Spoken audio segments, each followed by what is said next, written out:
And we are live. So, Dan here, and today's topic is the one mistake that most UK estate agents make when talking to new leads. And if you give me the next 5 minutes, I will show you how you can effectively prompt a conversation with your leads with a single message so you don't have to phone over and over again and feel bad for doing so. Now, I appreciate you watching this live, so if you comment below this video, then I will personally send you the conversational framework that we share with our premium clients to convert their leads from their valuation tool.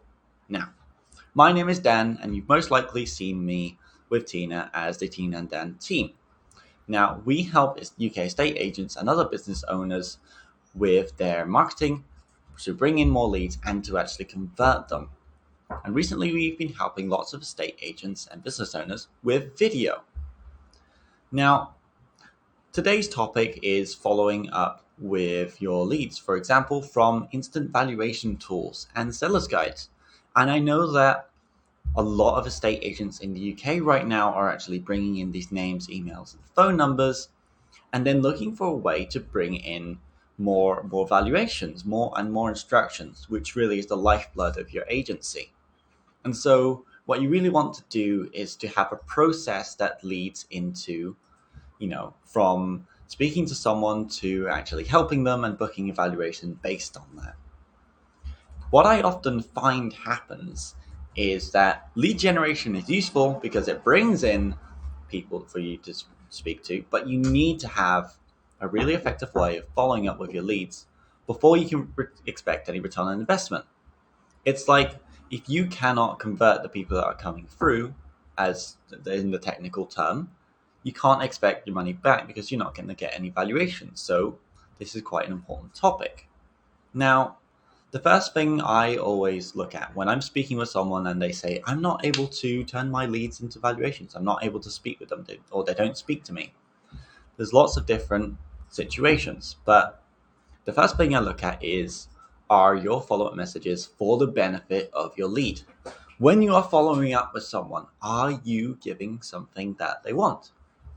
With instant valuation tools, for example, the most common process is that you will follow up with this valuation tool lead, and you'll say, "Hi, do you want a more accurate valuation? Because the valuation you got from Zoopla can be very inaccurate to the actual value of your home."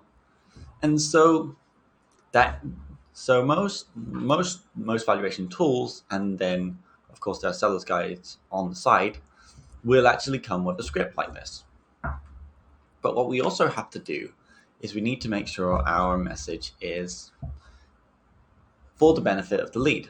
So the same thing happens when you actually put out your first ad, because to bring in your leads, you need to advertise, or you need to put a message in front of people in the first place. You need to capture their attention, and you need to give them something that people want. And so after the process of actually capturing someone's attention, and when you suggest getting a full valuation, you also need to make sure that it's framed in their benefit. Because if you were to offer something that's only in your benefit, that's going to be seen from a mile away. Now, you can't expect someone to book a valuation if it's not going to be helpful for them. So the point I need to make here is that not every person who uses an instant valuation tool wants a full valuation.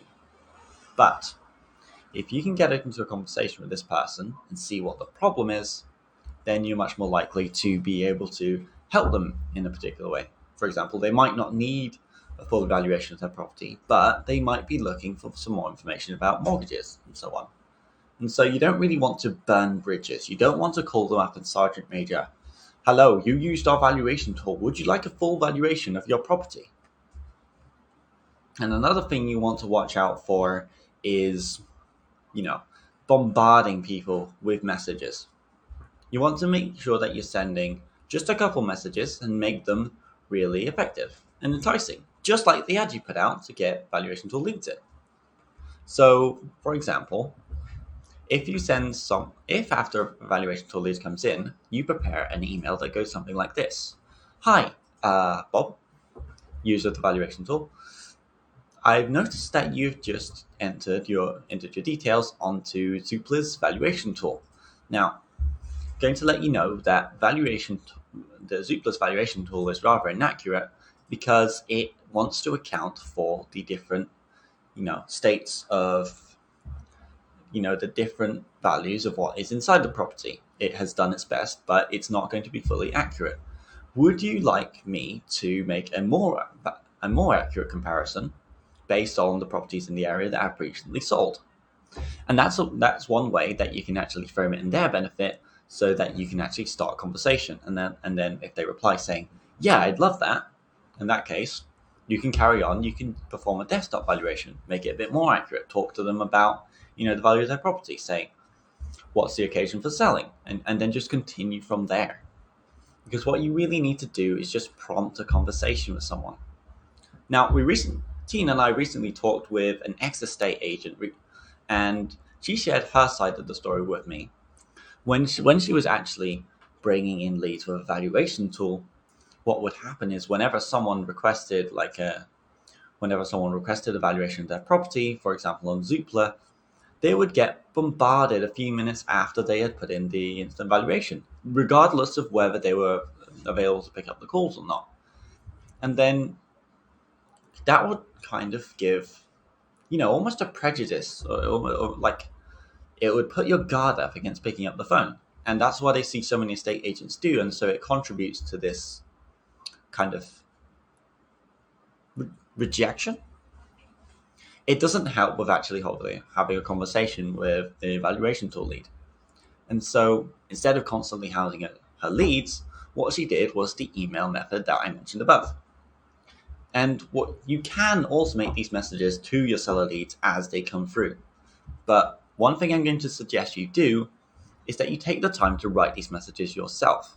You can use templates, you can use generic messages, but what's going to happen is your message is not going to stand out from any other messages that they receive from other valuation tools. If someone's looking to sell their property, they're not going to stop at one estate agent unless they've already built a relationship with that estate agent, already know that they can get results, and are completely sure that they're going to choose them. Otherwise, they're going to be shopping around, aren't they? It's just what tends to happen. So you want to make sure you're giving the most value possible when someone actually clicks on your valuation tool. Same goes for seller's guides, same goes for whatever strategy you're using. You want to make sure that you're giving them value so that speaking with you is enjoyable. Speaking with you makes sense. And on that note, I'm going to end today's live. Now, if you're interested in, for example, sending out these automated messages to actually prompt leads to start conversation with you, I've been working on a tool called Seller Engine, which if you haven't set up these messages already, I will personally work with you to write out the messages you need to send out and the process of actually automating them so that these go out to any leads that you bring in. Sorry for the pause there. And so I will see you tomorrow and actually show you what an example of those emails, of those prompts could look like, and we will write them together. So if you're interested in that subject, show up tomorrow at 3:30 and I will walk you through it.